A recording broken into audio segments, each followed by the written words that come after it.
on va créer un pipeline, create pipeline, on choisit le repo se trouve le code source et le fichier YAML pour le pipeline.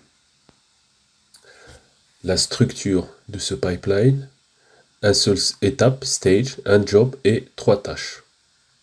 On sauve le pipeline.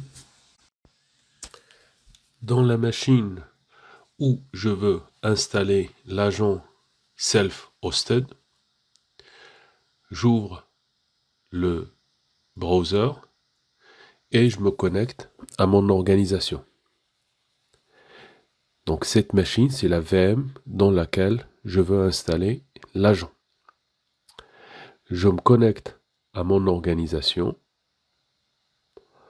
en donnant les credentials. Une fois je suis connecté, je vois que j'ai mon projet eShop on Web. Je vais dans User Setting et je choisis Personal Access Token pour créer un token. Je précise le nom que je vais donner à ce token et les rôles. Agent Pool, Read and Manage. Je sauve et je copie le token parce que c'est là, je ne peux pas le récupérer après. Donc je le copie dans Notepad parce que j'en aurai besoin plus tard.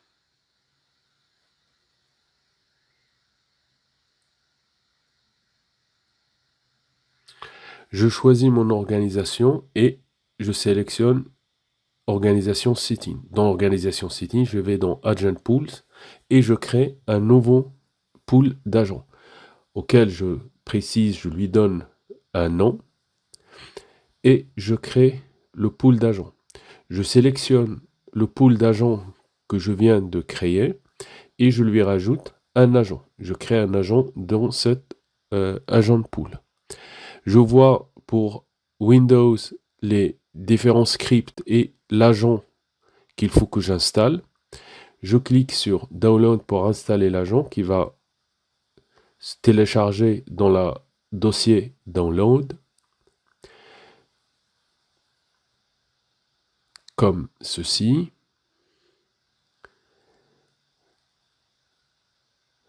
J'ouvre PowerShell en tant qu'admin.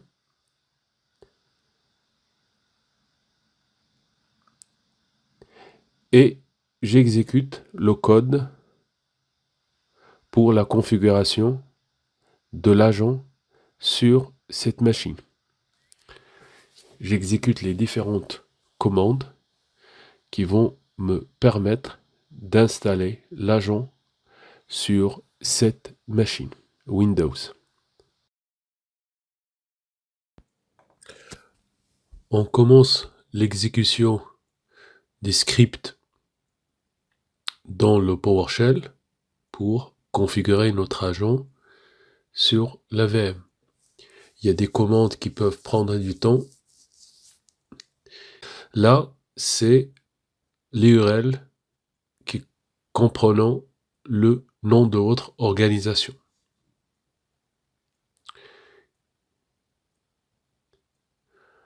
Donc,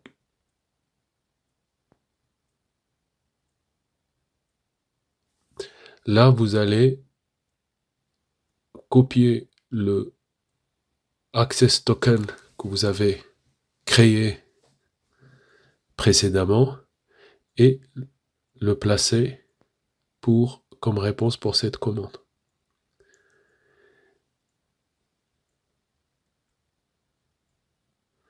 Continuez la configuration de l'installation et la mise en place de votre agent sur la VM.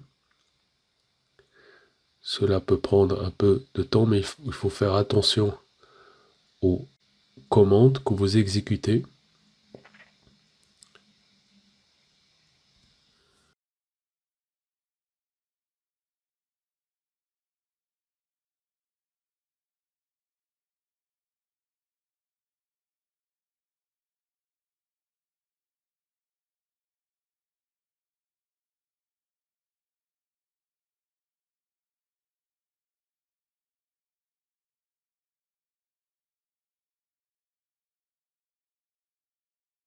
Une fois la configuration terminée, on vérifie que l'agent a bien été installé. On remarque qu'il est en hors ligne, offline, avec le marqueur rouge. On exécute alors cette dernière commande pour lancer l'agent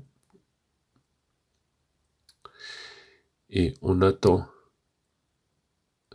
et on verra que le statut de l'agent a changé et il est online.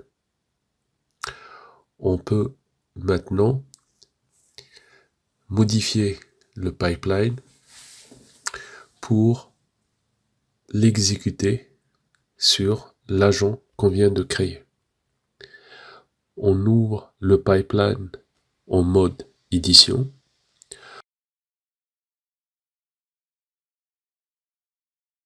On modifie la ligne correspondant au pool en précisant le nom de l'agent pool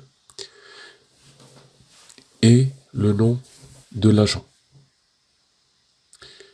Une fois cette modification est faite, on sauvegarde le pipeline et on l'exécute.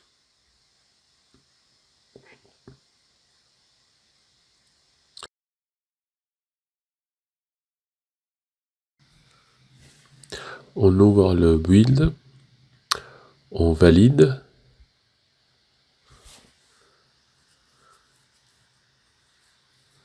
le build se lance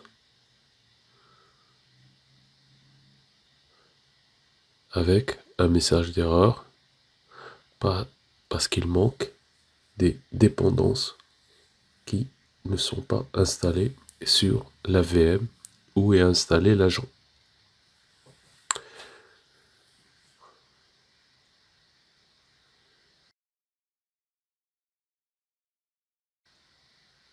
On installe alors .NET Core SDK et Visual Studio Code.